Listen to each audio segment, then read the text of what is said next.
known PDT-R for 4 years. But it's so not me to have a problem. I'm not the one having problems, you know. Yeah, it's an identity thing, isn't it? Yes. Some people identify as having problems. Yeah. Oh, I'm on the other end. Have you met clients that say, you won't believe the problems that I have? Yeah. have you met people who say that? Yeah. It's like, well, I've heard a few. Yeah. I've heard a few problems in my time. Yeah. Try me. And then they really try to make it sound as bad as they can. Yeah. But yeah, I mean that's all part of it. They come to us. Actually, when my clients get their first appointment, I ask them to make a list of all problems, all their lives. All their physical, lives. yeah, because you need to work with that from when you work. How short or long are those lists? Some are short, some are several papers. Yeah. Wow. And I have, let's say, like I could find like 5 dysfunctions in your body because you're one of the. It was about 5, wasn't it? Yeah, you were very, very simple, no problems. Oh, I am a simple man. In the top 3 I've ever met. Top 3 in simplest. Yes. In the signaling. Sometimes in English we say that if someone's simple-minded, that's not a good thing. I'll take it. All right. Top 3 in simple. And let's say on the other end of the scale, it's like 50. 50 different switches? Yes, 50 different dysfunctions. Dysfunctions, yeah. Okay. And I have 2 patients right now who approximately have 45. Whoa. Yeah. And every time they come, and one of them, she's had like 12 treatments. Okay.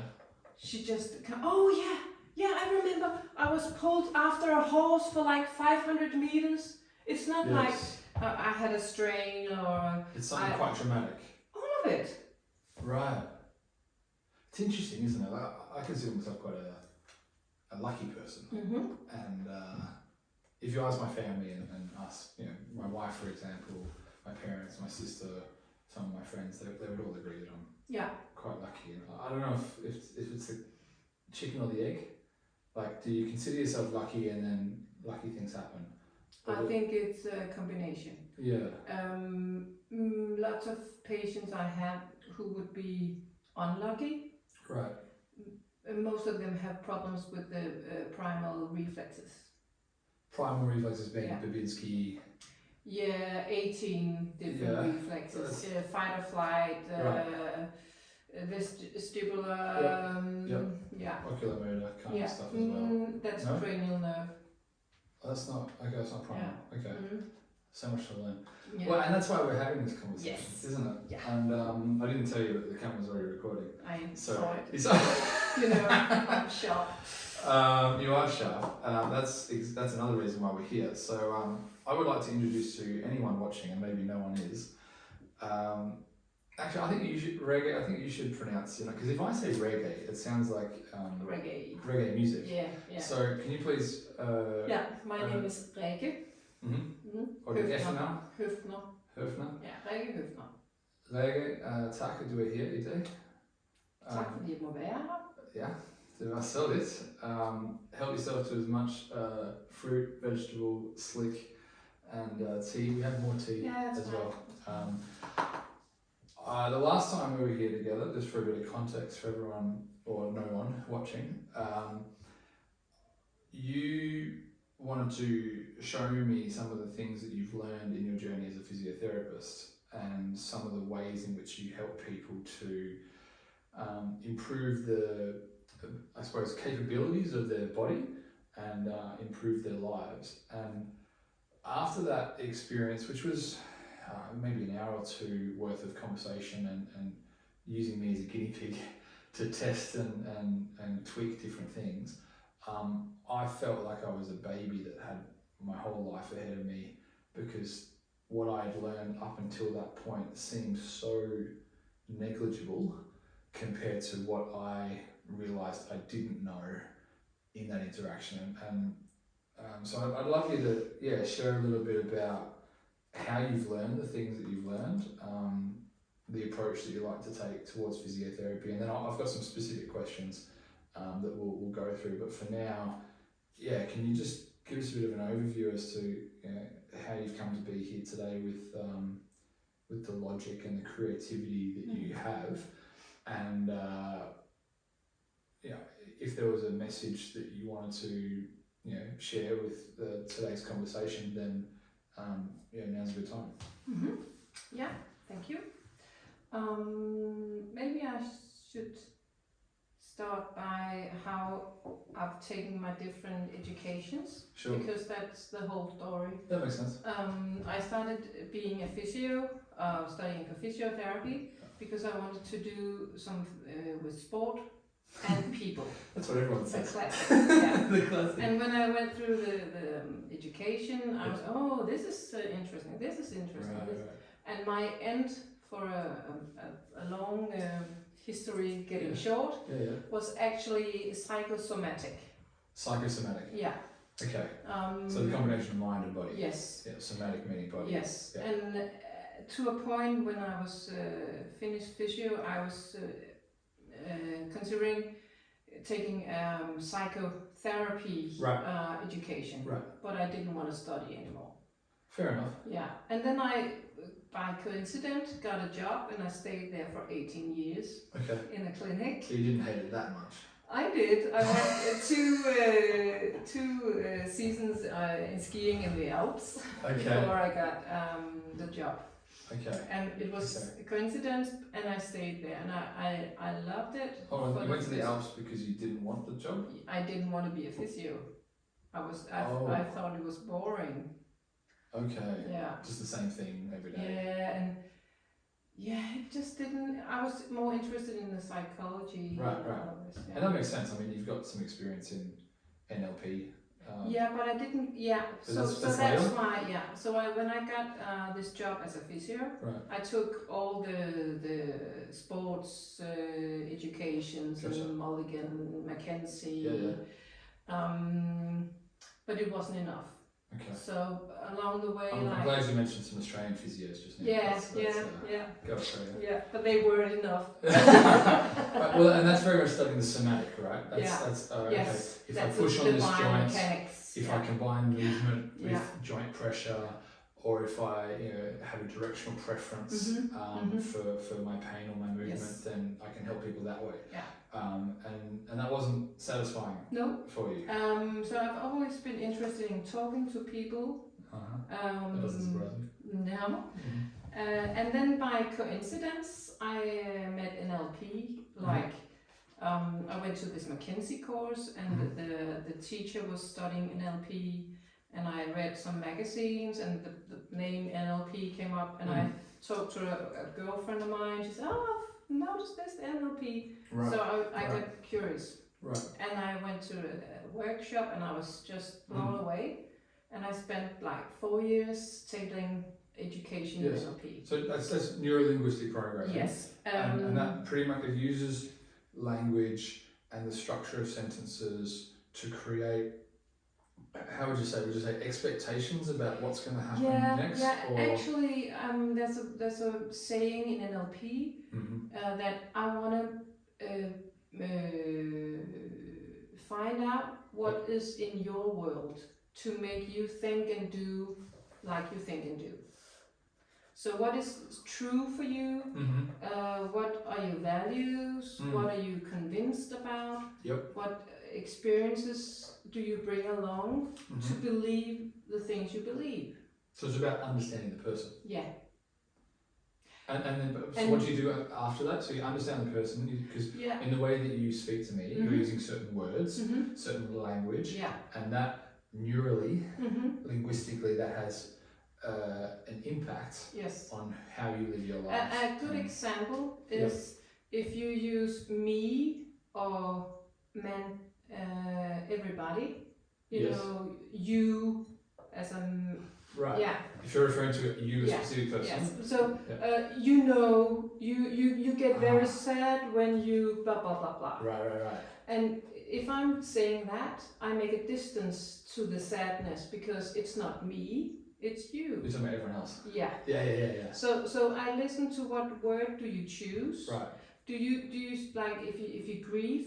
Do you speak about the grief in presence or in future? Yeah. So if you're talking about somebody who's been dead, Right. as they are in present, you're probably not over your grief. Because you're So- still talking about them as they are alive. Yeah. Okay. So you listen to what kind of words do they say, Yes. and what is the true about behind the words. So it's very much about paying attention to spoken word. Yeah. And using that to empathise with the person across from you. If someone watching this is interested in learning more about this, maybe you've got some resources that you would recommend. For my part, I would recommend looking at a book. I believe it's called The Structure of Magic.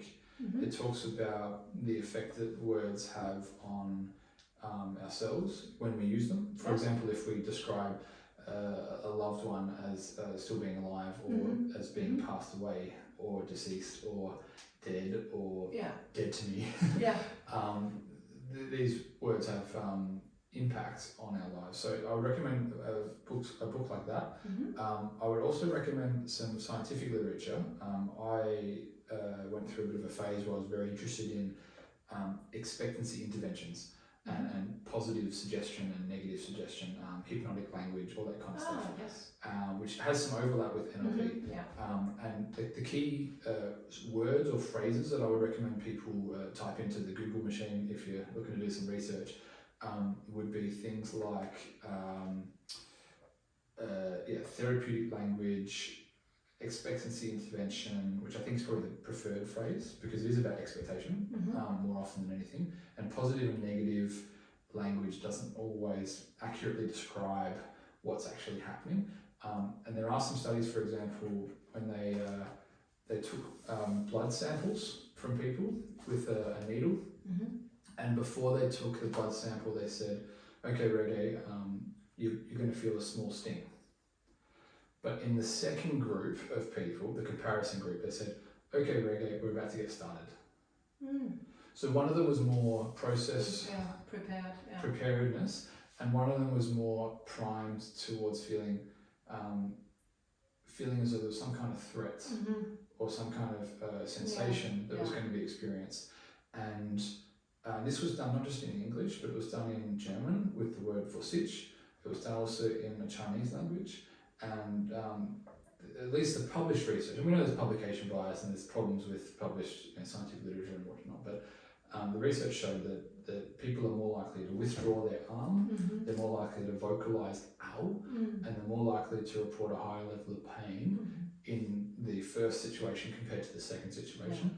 And this is also true, if you want to look into this, look it up in context of human movement as well. People are faster or slower depending on the words that they prime themselves with and the words that we as practitioners, we as physiotherapists can prime them with. So if I say, just see if it's going to hurt too much if you bend forward, as opposed to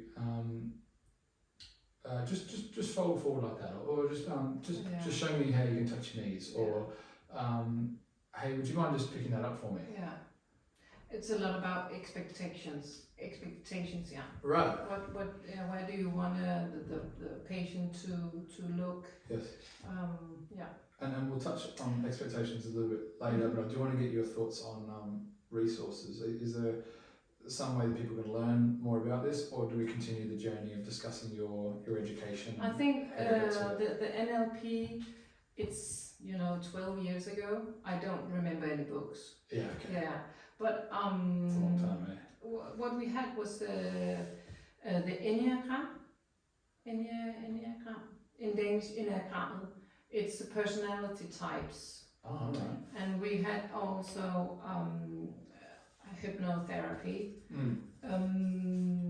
Because as a physio, like if you said put on the speed, if you have different gas, as they say. If you have a personality which is Enneagram like number 4, they're very hyper and you are not that same kind, and you don't need to read that book it's not rocket science. Right. But if you have a patient coming in, Then you can start by, oh yeah, I see, and follow them. Well, it's empathy, right? Yeah, and hvad hedder det? Mirroring? Yeah. Mm. Yeah, mirror neurons. Yes. Empathy. Yeah, but just like if somebody, I'm so crazy. Yeah, now you can just sit down and calm. You're gonna get a smack, There's too much difference between where they're at and where you're at, and that's in NLP called rapport. Rapport. You meet yeah. rapport. Not just in NLP. Every physio student graduating in Australia at the moment would be aware of the importance of building rapport. Yeah, it probably comes from NLP. It could. Yeah. They used to call it the therapeutic alliance, or the relationship between. Yeah. No, relationship that you can actually use, but getting along. Yeah. Yeah, and one of the researchers, she's actually the head of research at the school that I graduated physiotherapy from. Jennifer, her name is, and Jennifer said, of all the research I've read, and she had read a lot of research, I'm convinced of only two things. One, if the client likes you, they're going to get better. And two, if you smell nice to their sense, they're going to get better. And I was very conscious of putting on deodorant and aftershave after that, because Jennifer said so. Maybe it was just me that smelled. Who knows? All right. Well, that's been making a lot of studies. Like if you believe in your treatment, they're gonna get better. Right. The smell, the temperature, everything, and that's Well, I feel right. So, but what I've been using NLP a lot is when I'm taking the anamnese. Is it the same? Taking the rapport, writing down the medical history. Yeah. Anamnesia. Yeah. I use that a lot. And there's a coaching terms in the education as well. So when you have a goal and how do you know you reach the goal, and I use that a lot. Right. The way we do it at Exercise Thought is we say, okay, what's your goal? And then we say, okay, 100% full recovery is when you've achieved those goals. Today you're at 0% because it's our first meeting, and we're going to measure your progress towards 100% as we work together on that journey. And then when they get to 100%, we call them green, using a traffic light system. Green, 100%, they don't need us anymore. They're independent, free range, happy. Yellow is when they're still on that journey with us. Red is when they're not on the journey with us, but they also haven't gone green. So maybe they don't have an upcoming appointment because they're waiting for an MRI scan, or they don't have an upcoming appointment because they can't afford physiotherapy, which is something we'll touch on later on about making physiotherapy more affordable. And then black is if they're not happy at all. So in this way, we use NLP and expectation to say, all right, well, the expectation is you're going to be 100%. It's just a matter of when. And as opposed to measuring the pain and measuring the problems and measuring progress based on the bad things.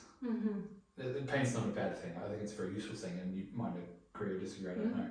But if we focus on this stuff, we get more of this stuff.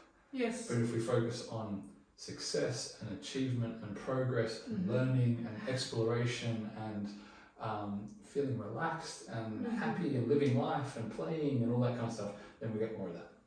I'm going to shut up and eat something while you tell me. Because I got an idea. All right. Because I think there's the way you describe this is very.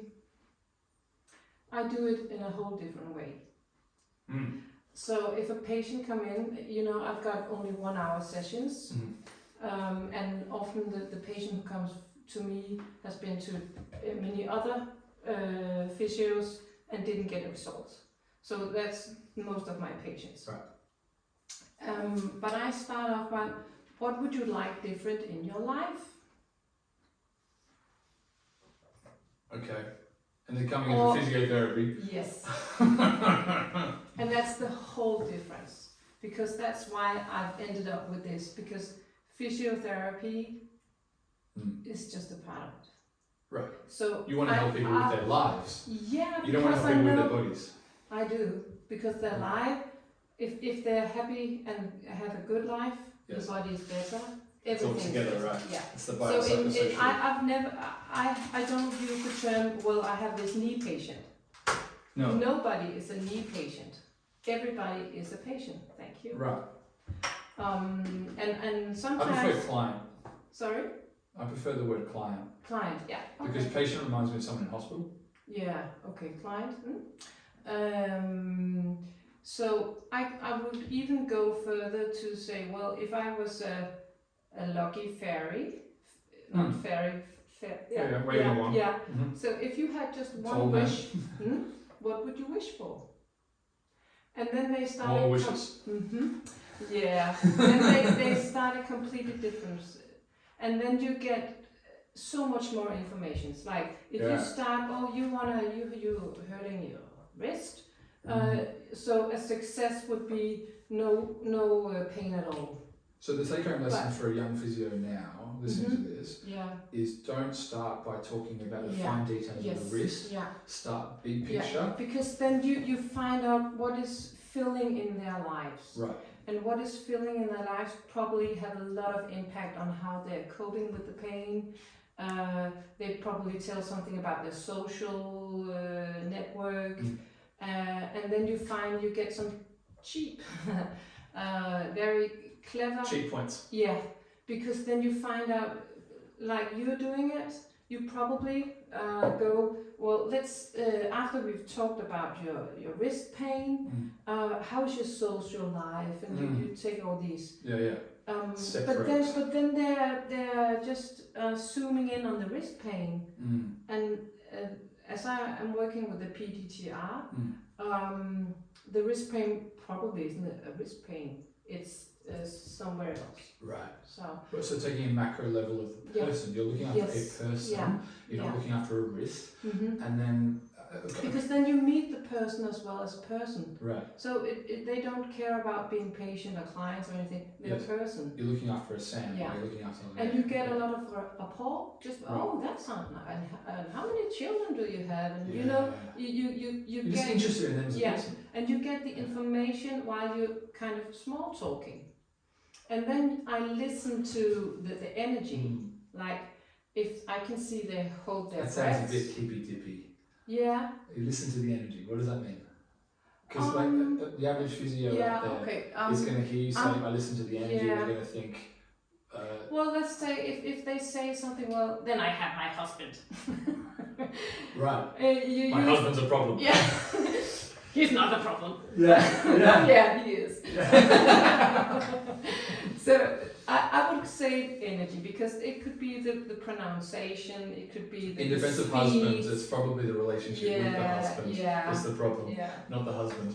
Just as a husband, I want to defend all husbands. You take, well, if I'm talking to you and I'm saying or am I sitting like this? And in my opinion, it's energy. It all sums up in energy. It could be gesticulating, articulations, language, blah blah blah. Would some people describe this as an aura, or a vibe, or a? So in Australia, if you say your vibe attracts your tribe, which people might say. Okay. The vibe, the vibration it could be, that you give off attracts a certain type of people. Yeah, chemistry. Right. Okay, cool. You touched on PDT-R just then. We haven't explored that in this conversation in front of the camera. So what does PDT-R stand for? How has it made you a better physiotherapist? Okay, PDT-R is I'll say in Danish, English, proprioceptive deep tendon reflex. Proprioceptive deep tendon reflex. Yes. So it's that was actually easy points. I got to know it by coincidence, and same thing. I went to a workshop and I said, "This is impossible. I'm gonna learn that." They've all planned it in advance. This. Right. Yeah. I couldn't believe it. I was literally, if we're talking chemistry, I'm sitting like this. Closed off. Yeah. I'm I not want taking to a learn step. that. Yeah. Because it seems so ridiculous. It was so fantastic. far out. Far out, yeah. Fantastic in the sense that it's not quite real. Yeah. But it worked. Well, and that was my experience when we were here last time. Is you showed me some things that I not only can still not understand, but I don't think I'm even close to beginning to know what happened. Yeah. Which we'll touch on later. Yeah. So the thing PDT-R gave to me was it sums up everything I've looking for. I've been looking for something to connect all these dots, and then it gave a whole new perspective on cause, årsagssammenhæng, cause and effects. Yeah. Etiology. Yes. Yeah. And teleology. Yeah. So if I should give an example, many of my clients think of their many of the people that I help. Yeah.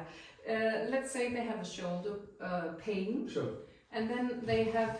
Demonstrate with me. Yeah, no, I don't need it. Okay. And in their opinion, it's like a wound. It's mechanic. Right. There's something wrong. Right. And when you do like this, it gets worse. And if you don't do it, it gets better. Right. That's the opinion. The wound is here. The pain is here. Right. But now I use a different metaphor. So if your body was like a house, sure, and the nervous system is like the electricity, like the lights and the wires. So you have like the lamp in the living room here, and the battery is up here. No. The HFI. The high frequency. No, it's the in the house HFI related. Hi-fi. No, where you can change the plug. Switchboard. Yeah, switchboard. Yeah. So this switchboard is in the head. Yeah. That's and the you have lamp. the wire, and you have the lamp with the bulb. Bulb eller pære. Pære. Yeah. Pære in Danish. So you come. You have this pain here. You have a lamp problem. Yeah, and that would be like the lamp blinking, or maybe it doesn't work at all. But the person's going to say, "I've got a rotating artery." Yeah. And many physio would say, "Oh, we need to fix the bulb." Right. Or a surgeon needs to repair the tendon. Yeah. Because there's something wrong here. Yes. And the more wrong it is, the more pain you have. Well, and it appears to hurt here. Yeah, it does hurt here. Yeah. But like, right. It's getting better, right. Pain. I saw someone putting on a jacket just a week ago, and he was explaining how this was the problem, and he was waiting to get a surgical opinion to fix this. Yeah. He wasn't thinking about the switchboard. No. So can you tell us how the switchboard could help with the lamp? Yes, I could. Because everybody knows if you're an old house, you have a lot of sikringer, the one you switch or you change the, what's it called? A lot of plugs? Plugs, I think it's plugs, Yeah. So if you have something you go here, in and then you move it in. Yeah, okay. But if this is not working, maybe it's the hairdryer in the bathroom which switch off the bulbs. Like a short circuit? Yeah. If there are too many devices plugged in? Yeah, and they're not functioning if they have a dysfunction. Right. Okay? Right. And you can keep on changing the bulb here, but every time you go to the bathroom and you plug in the hairdryer, this is gonna not work. Which is bizarre, because some people would say, well, how in the world could my right forearm change my left shoulder? Yeah, but you just need to think about it as an electric system. Right. So you go into the bathroom and then you turn off and then poof. Well, and that's the difference. Yeah. It's an electrical system in a house as opposed to a series of strings and. But it's the same. You have, the nerve signal of the wires. Wires, yeah. Wires, yeah. And you have completely the same. You could call it a string, I suppose. Yeah, that makes sense. Yeah. I'm just trying to figure out what is the appropriate metaphor for describing the muscle tendon problem is it Ah, that we're okay, we're only looking at this wire? There could be a hole in the isolating around the wire. There's a problem with the insulation around the wire? Yeah, so that's why it blinks, maybe. Okay. But it's still more styret, guided by this, because this one can completely shut off the... Right. So if there's one of these light bulbs that's blinking, we might think, it's because this light bulb needs to be replaced. We need a new tendon in my rotator cuff, for example. But it might actually be the case that all the way along that wire, all the way down to the switchboard, and then there's the problem over on the other side of the house, or in the switchboard. So many physio think about the same thing. Like I've been, before I knew the PDT-R, I could work with soft tissues, fascias, and I would say, of course you're tight here, and when you pull your arm line, posterior, what they superficial, anterior, and when you know, and if it's tight, you can feel it all the way. And just for explanation, because some people understand what you did, some people won't. When you pulled your jumper, that was an indication of the fascia, which is kind of like the second layer of skin. If you pull this part of the skin, it tensions and it's tight the whole other part of the jacket or jumper. So if I reach my hand overhead, it stretches the jumper all the way down here. It's not just that I'm moving my shoulder and nothing else is happening. You can actually see that your blouse is moving. So this is also happening internal. Right. Yeah. And it is. And that's something that I've been learning recently, is that this fascia attaches to all of our organs. I didn't learn that in physiotherapy school. No, me neither. But the fact that the fascia will attach to, say, our liver, and if we have been drinking excessive amounts of alcohol, or there are a lot of toxins going into our body. Thank you. Liver on the other side. That's because it's a mirror image on the camera. What's on this side? Of course. Obviously my liver's fine because I'm watching this. If there's too many toxins in our system, and that filtration system of the liver is a filtration system, right? If that is overloaded or having some kind of problem, it can present itself in there being a restriction through the fascial connections or through the sensitivity of that area, which is a lovely bridging between the psycho and the somatic, between the biopsychosocial. It's a whole person, right? You mentioned quantum physics. Can I just make a comment for your liver? On this side? No. This one. If you work with PDT-R, you also work with organs. Gotcha. So the thing you explained were very biomechanic, but the signal can also be a problem. Of course. So you can when have you like say signal, do you mean like the chemical? The electrical signals. Right. So if you have like pain here, it could be the liver having a dysfunction. Right. So it doesn't have to be biomechanic. It could be. It doesn't. I just use the biomechanical layer of analysis because it's the one that is most easy for me to access with the training that I had in my early years. And if you only have physio education, that would make sense. Right, and if we had electrical education, if we were the physical electricians of the body, would we say that the liver is innervated by a particular spinal segment, and that No. How would I would do muscle testing. Right. To see if there's a signal, a dysfunction influencing the signal in the switchboard. Gotcha. And we're going to do some muscle testing, or at least explain muscle testing and how that's helpful in assessing the electrical system and understanding how to best help improve a person's life through the electrical system. And we've got a couple of ideas of how we're going to demonstrate that based on what we actually did last time, where I was the person receiving care and you were the caregiver, I suppose we can say. First I need to ask you two questions. and then we'll go into doing some demonstration and explanation of the Good idea. muscle testing. So the first question is, can you say your name again in Danish? Rikke Yeah, and is it? Høpfner. Okay. Rikke Høpfner verdens bedste fysioterapeut? Yeah, I would say that. Okay. Yeah. So the search is over. Yes. I've done 2 Here interviews. I am. You're it. There are probably more. I would like to share the first seating. Okay. So, but I would say I am because I'm not only a physio.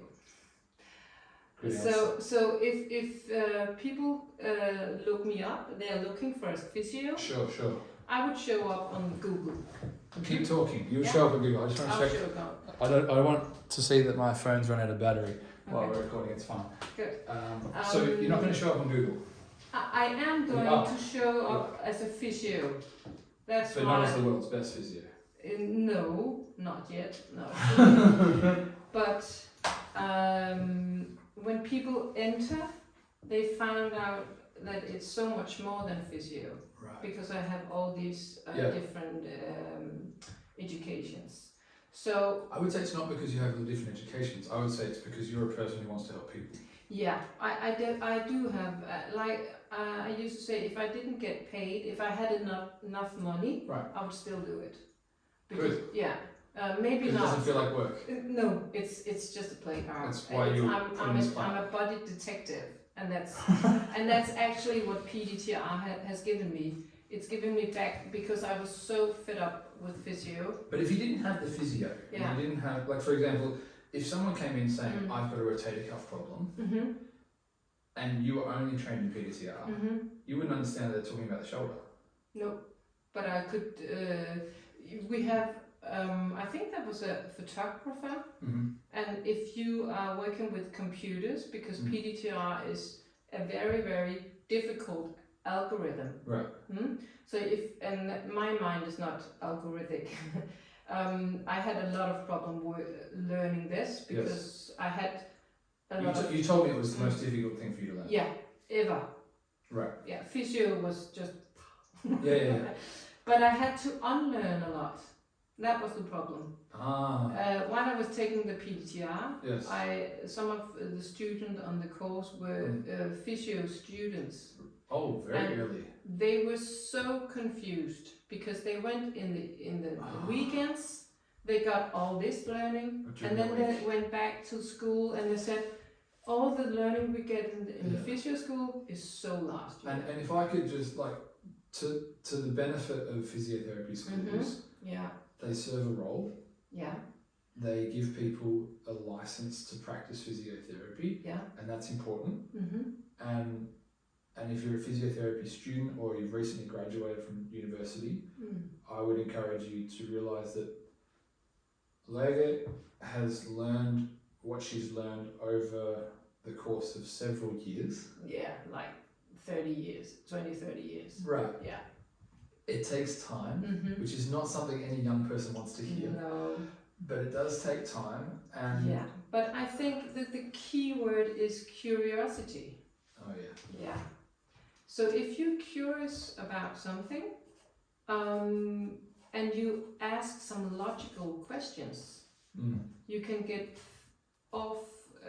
far off further with the physio. Some physios in Australia, the young ones, some of them, are really worried about burnout at the moment. They're worried about compassion fatigue is another phrase that we hear about. And if there's some measure of disdain in my voice when I say compassion fatigue or burnout, it's because I do disdain, I do loathe the phrases. If someone is curious enough and they care enough, they won't be fatigued from being compassionate. No. If they're curious enough and they care enough, the opposite. Yeah. They get motivated, inspired by it, and there's no need to burn out. No. Because, like we talked about, if you tell someone this is going to hurt, it's kind of like saying you're going to get burned out. Yeah, no. I do the opposite. When people, can I help you? Of course I can. Right. And then if I can see, well, this is gonna take time, Sure. and maybe I cannot help them in the way they want.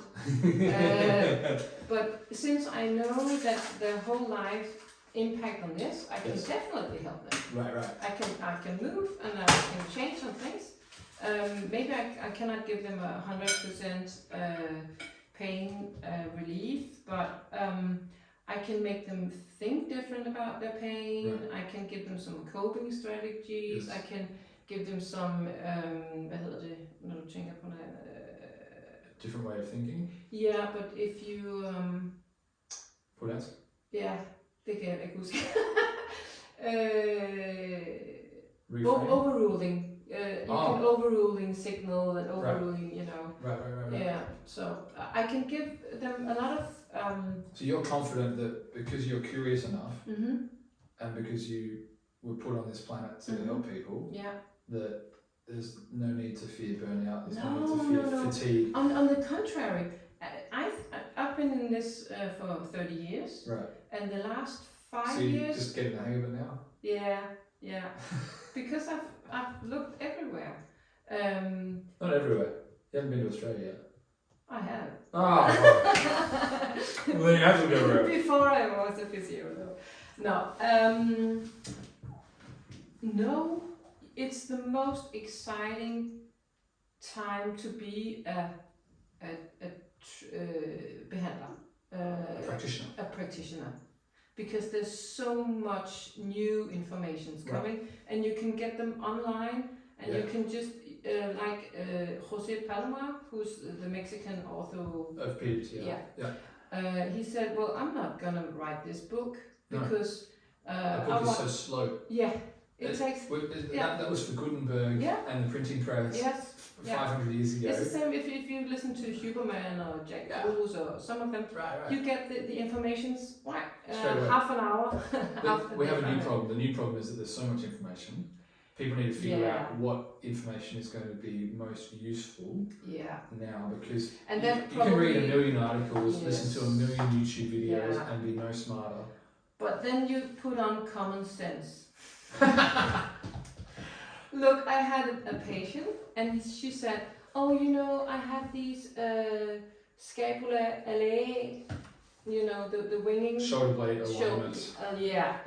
And she said, oh, so I've been tracked, and that's very physio. So, you need to do this placement, and then I spoke to a physio yesterday. Three times 10 repetitions. Of course, 3 times 10. Yes, I don't know where that come from. Anyway. It's come from NLP. No. No. Does it? Oh, okay. Anyway. Well, here's my guess. Mm-hmm. When you go from 3 sets of 9 to 3 sets of 10, you're going into double digits. So you're going to a higher level. The sense of achievement. Motivating. Absolutely. The sense of achievement we feel when we get to 10 is so much greater than when we get to 9 or 8. I love when my clients ask me, how many am I going to do? I say, I don't know. Yeah, and I like to say enough. Yeah. Which is completely unsatisfying for them. And so I end up giving them some numbers to aim for. But I more often prefer to say, I'd like you to do it once an hour. It's the frequency of practice, not so much how many you do. It's doing it often enough so that. I usually tell them to if it's possible to have a mirror, and then I show the exercises in front of a mirror, and I say, well, it should be looking like this, and if it doesn't, stop. And because you're doing it in front of the mirror. Compensating, Okay, so that's not just so they can practice it properly, but also when they look into the mirror, they're activating mirror neurons. Too, and so they're actually learning faster. They're going to progress faster. I haven't thought about that. That was. Oh, there we go. Yeah. Oh, I might have taught you something. So I knew that. I was, just competent. You're the world's best physio, apparently. Second question. So we've established that you're the world's best physio, maybe. Me? Well, you said at least not yet. If I recall correctly, we can play the tape and see what exactly you said. Last question, and then we'll just go through some demonstrations of the tricks that you played on me the last hypnotizing. time. The hypnotizing, all that, weird stuff. Last question is, what do you believe of this definition of world's best physio? The definition is, the world's best physio delivers world-class physiotherapy to every person on this planet and the next planet at near zero cost. Easier cost. At near zero cost. Near zero. Okay. Nesting Gladys. Yeah.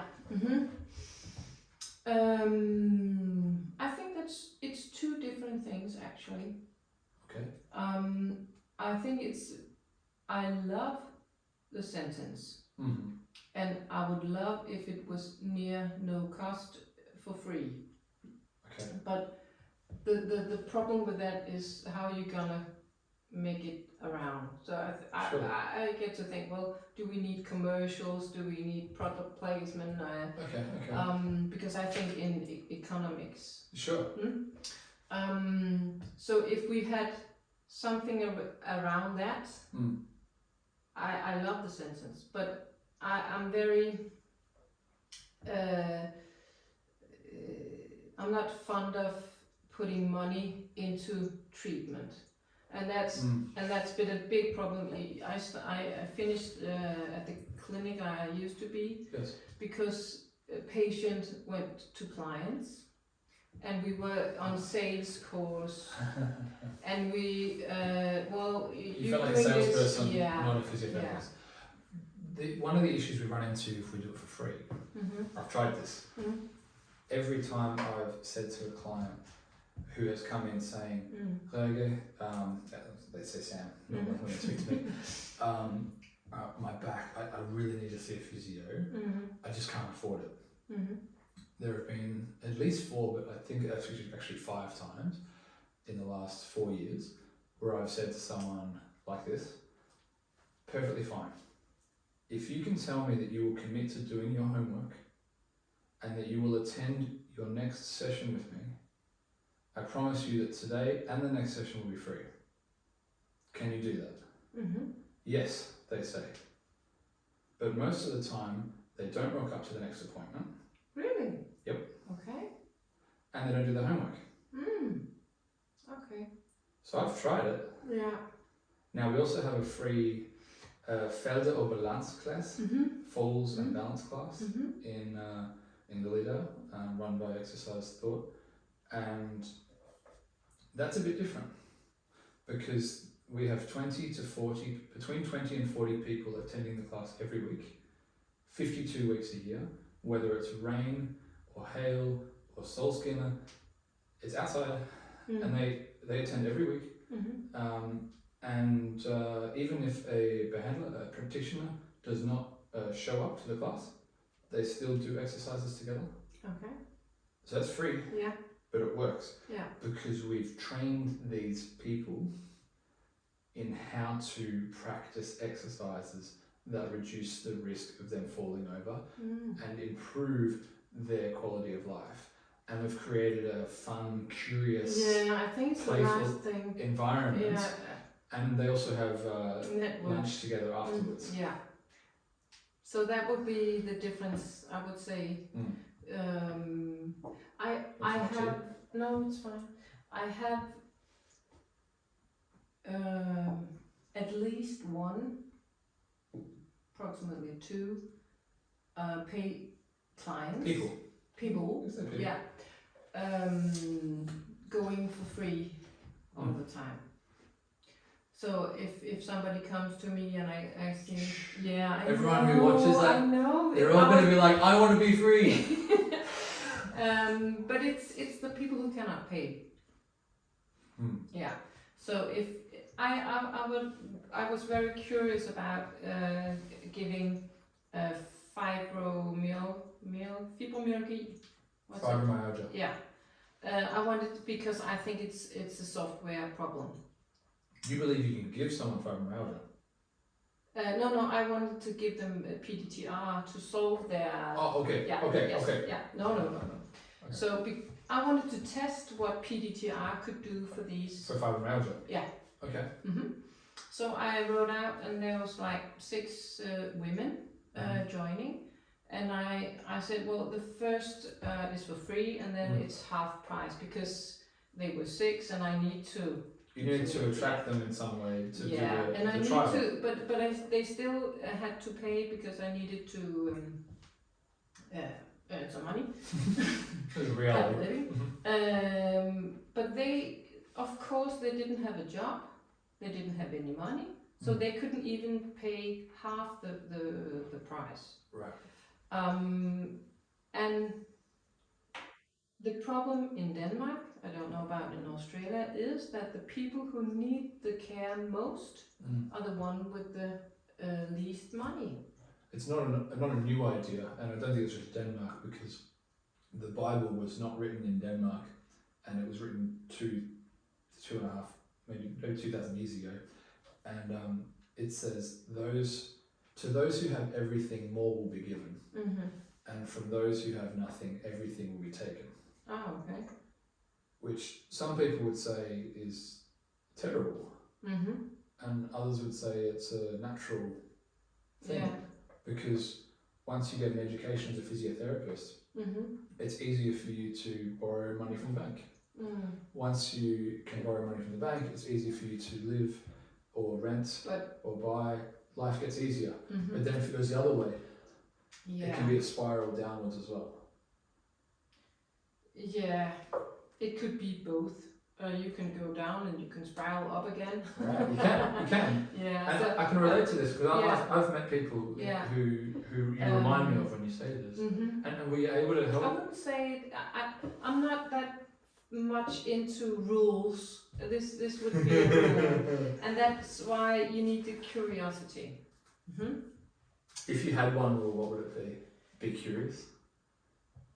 A Go physiotherapist should be curious. your own way. All right. Yeah. You know, I've been first mover, not just me, but many. I was a physio. It wasn't enough. I read NLP.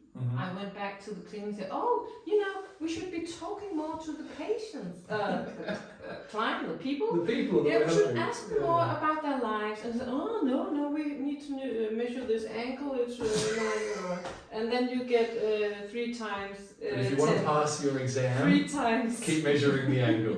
Yeah. And then and I did the NLP and put it in my treatment. And then I, via NLP, got to healing. And I said, oh, so, and what I really took with me from healing, and is the best advice ever, is get your own stuff together. If you have... Clean your room. Yes. Get your own house in order, all ducks in a row. And I learned that from healing. If you want to heal somebody else, the most important rule is that you clear yourself. Okay? We've got 2 rules now, you know that. Yeah, I know. Because you don't like rules. And No. we've got rule A, which is go your own way. If someone's watching in Australia, that'll remind you of the Toyota commercials. Okay. Go your own way. Yeah, I know that. Yeah. And then get yourself sorted. Yeah, like, physician, heal thyself. Yes. Yeah. And I've actually thought about doing some courses on who are you as a physio. Oh yeah. Yeah. Who are you? Okay. So what are your beliefs? What are your pain? What are your body history? What is your issues? What is your shit? So I just proposed to a university who is designing a new physiotherapy program. A novel way of teaching physiotherapy students, future physiotherapy students, how to empathize with the people that they will be helping. And part of it is actually stepping into the shoes and the jumpers and the pants of the patient. And the task that I've floated with the university is that students are in groups of 3. One person pretends to be the physio, one pretends to be the patient, and the other person pretends to be the narrator or the commentator. Yeah. As the physio, I have to pretend to know what I'm doing. I have to pretend to assess you and pretend to treat you. You, as the patient, have to pretend to have a rotator cuff problem. or you have to pretend to have let's say a nerve electrical dysfunction in your right arm. Go for it. Enjoy. And you have to pretend to enjoy licorice. I don't have to pretend. Good. And then the narrator is going to be just commentating, describing what's happening in a way that anyone watching that interaction can learn about how to help people. And the students have to record this as a video. It's probably not going to be shared publicly. It's probably going to be assessed by the university. That's my proposal. But exceptional submissions, really good videos. Okay, that's fine. I would want to have shared publicly as a learning tool on a publicly accessible platform, whether it's YouTube, Instagram, I don't mind. Probably YouTube or Instagram, because that seems to be where the market is now, but maybe a website is better. So in that way, I hope that people can know what it feels like to be a physio, know what it feels like to receive care. And in that same way, you know, be that physician healing thyself, but then also going your own way, because there's no script. There's no rules or structure about how to do it. You just have to pretend. I would say, if I had to have one comment on that, because because there's a lot of good things in it, but grounding, for example. You mean taking my shoes off and standing on the grass? No. Okay. I mean, how is your grounding when you stand with the patient, with the people who needs care? Grounding. What are going on in your mind? What problems do you have? Have you put them aside outside? Where are you when you are a physio? So are you fully present with helping that person? Yeah. Or do you mix yourself? And we could take mirror neurons. Projection. Yeah. Projecting onto the other person. Yes. Yep. And receiving projecting. Yes. I went to psychologist. Yes. Yeah. And she was so provoked by me. Nobody knows why. Did you flip the tables? You're like, now I'm going to be the psychologist. No, I was just telling my story, and she was asking the same question 5 times, and I said, I'm getting really annoyed because you're asking, but you're not answering, she said. And I said, not answering the way she wanted. Yeah. And she ended up, I got so mad, and I never get mad. And she just... You get mad in your own way. Yeah, but here I got really... I was like, I don't want to answer that question. Ask me another question. Ask it in another way. She said exactly the same. There was probably some kind of strategy with that. But I think what happened was that my problem reminded her so much of something she has been experienced. Right. So she wasn't professional. It was a bit sensitive. Yeah. And that's because she hadn't cleaned up the room. Yeah. Got her own ducks in a row. Yeah. I had a similar experience, not with a psychologist, but with physio. Yeah. This physio is titled as a specialist physio, according to the Australian system of specialisation. And I had volunteered to be part of a masterclass that they were running. I was the patient, and I presented the case of my left knee, which is a perfectly functional left knee. But as I sit here now, I'm aware that there's this sense of pressure inside my left knee that I'm not aware of in my right knee. And we're going to talk, when we talk about the demonstrations and the tricks that you played on me last time, we'll talk about my left knee, because we didn't talk about my left knee. And so when I was pretending to be a patient, but actually genuinely talking about a genuine thing that I'm aware of in my knee, this physio would repeatedly ask me how much pain I had felt in my knee, to which I had said, it doesn't hurt. No pain. There was at least 5 more instances where this physio asked me to score how much pain, 0 to 10, or just to describe how much it hurt. before or after some activity or some stimulus, whether that be going up and down stairs or a test that she had performed, to which I said every time, it's not pain. It's not pain, like there's an awareness. I'm more conscious of my knee at different times in my life than others, but I jump higher off that knee than any other leg, than my other leg. I was able to compete in high jump and in basketball using that leg as my takeoff leg. So I'm not concerned about my knee. I just have an awareness, and that I thought that would be an interesting case to bring forward for this masterclass, because it's not a straightforward, from the physio textbook, and she was looking for something not straightforward, right? So, and she that is the case, and I suppose it just highlighted to me that the experience that I had as the patient was one of a consciousness and awareness over a body part that I would prefer not to be conscious and aware of. I prefer to just live my life and not have to think about my knee anymore. Whereas for the purpose of the masterclass, it helped to have some measurement in terms of pain or discomfort that could then be remeasured as the process continued. So it's and I don't think that was necessarily because there was anything in their lives that they were doing into the situation. I think it was more she was holding on to something. She wasn't modeling so it fits you, and that's I think it's something you learn with experience, because in the beginning, when you're a new physio, you have these rules and you have these boxes, and you need to hold on to them, and we need those boxes. And I should say that this specialist that I'm referring to is a bloody good physio. Really, really good physio, and I've learned so much from her example. And we need those boxes, right? We need the black and white. But you need, when you know the boxes, and that's why now I combine PDT-R with all the other educations. I couldn't do that in the beginning because I had to focus on that.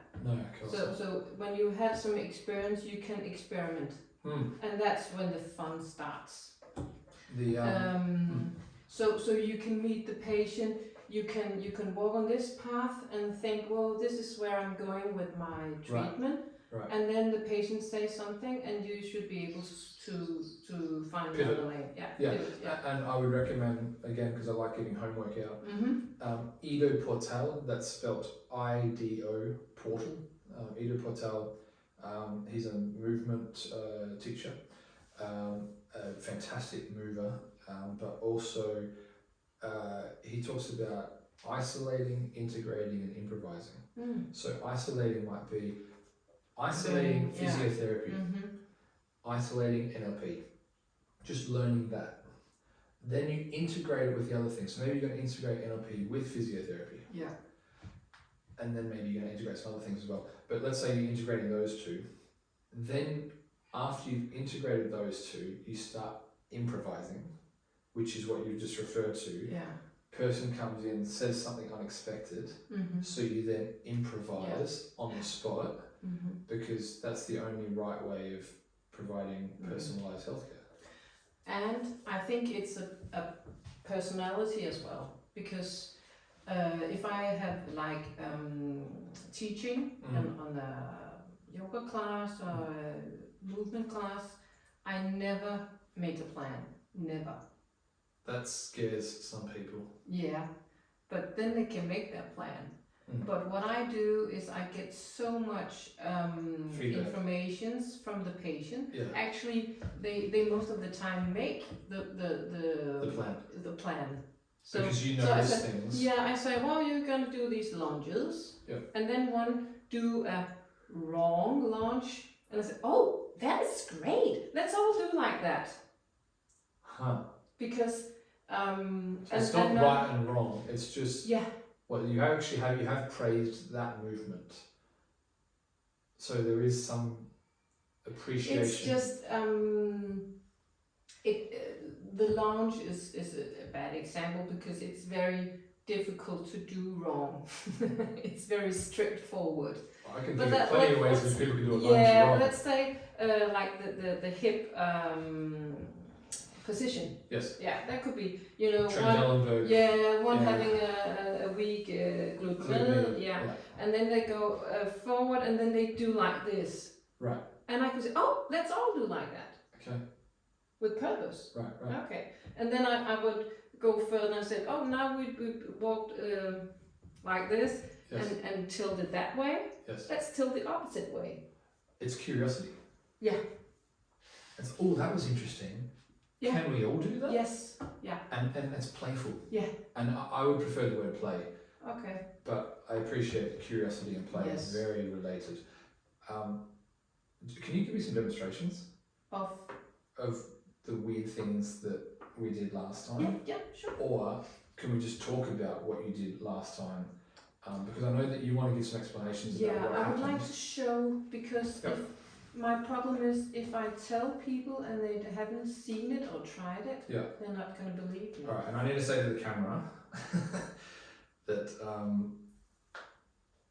I'm not as skeptical today as I was the first time. Like, I was completely skeptical the first time. I had no idea what you were going to do. And you're just going to have to try it for yourself, I think. I think that's probably the right way of framing it. So, the battery check, maybe? I'll check the battery, and then if you can check that my head is not... there you go. So you have a lot of PDT-R here. A lot of PDT-R. What do you mean? The electrical system here. Oh, yeah. Okay. Can you just check that my head is... I think it's still in the camera. No, it's not. That's fine. I can just move it back. Just it back. That's probably... Oh, then a little bit up. Couldn't we do that? We can, but it's probably easier to move the table back.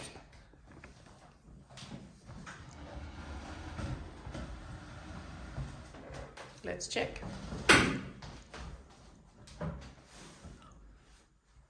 Yeah, if we're going to do something with your knee, this should be, you cannot see your forehead. That's fine. Do you need to see my knee or? No, I think it's fine. So what I usually do with my patient is just starting, because if I was explaining, they'll just say like, what the bleep is she talking about? So I like to show it, and when you've tried it, you even though won't believe it. Okay, so can you show that to the camera? This, in a minute. So I would test the middle part of deltoid here. So can you hold this? I can. I'm pressuring down, doing a muscle test, and he can hold it. She normally pushes harder than that. No, I can push. This is as hard as I can. I'm gonna fart if I put. Okay, and I have this card with an X and with parallel line. So I'm gonna show you the X. Hold. And I'm going to show the parallel lines. Yeah. And as you can see, he's moving his mouth. Because I don't want her to be right. And it's not because he's got chocolate all over. It's because I don't want her to be right again. I want to. Yeah, you want to prove me wrong. Yeah. Okay, so I thought you were getting hypertonic because of the chocolate actually, but you didn't. No. So the only thing I'm gonna change here is what Sam is looking at. I'm gonna make the same pressure all the time. Yeah. And I can confirm that it feels significantly harder or easier depending on which side of that paper I'm looking at. So here the signal comes out even though you hold your breath. So can you hold it and just breathing normal? Yep. You can. Yeah. Okay. I really tried. Okay. So if you hold your breath now. Yep. it doesn't even help you. Because the Valsalva maneuver of maintaining intra-abdominal pressure, you would think, as a physio... No. About, as a physio. As a physio, yes. from physio school, you would think bracing through my core should give me more tension and more strength. Yeah. But it didn't make a difference. difference. So you make a punctum fiction and then a movement here. Exactly. Yeah. That would be a traditional thinking. Right. Yeah. But what I was checking was if you have a cranial fault, because as everybody knows, your cranium is moving during the breathing. Right. You know? Right. Do you know that? My head is moving while I breathe. Your cranium, the plates, like the temporal and this. So the bones are actually moving as I breathe because of the change in pressure. Yeah. Is it change in pressure? It's just like a heartbeat. It's just like if you breathe, your ribs are moving. Okay. Okay. So did you know that the cranial plates are moving in the same rhythm as the breathing? I know that now. Yeah. You didn't know it. No. No. Osteopaths knows it. Right. Physio don't learn it, but they do. When they watch this video, they learn it. Yeah. Yeah. Here you have this called the TS line, and that's where two like continental plates. Yes. And when you are inhaling, they get a little bit apart. Right. And exhaling, they get back. So Yes. if you have problems here, it's easier to see this in babies.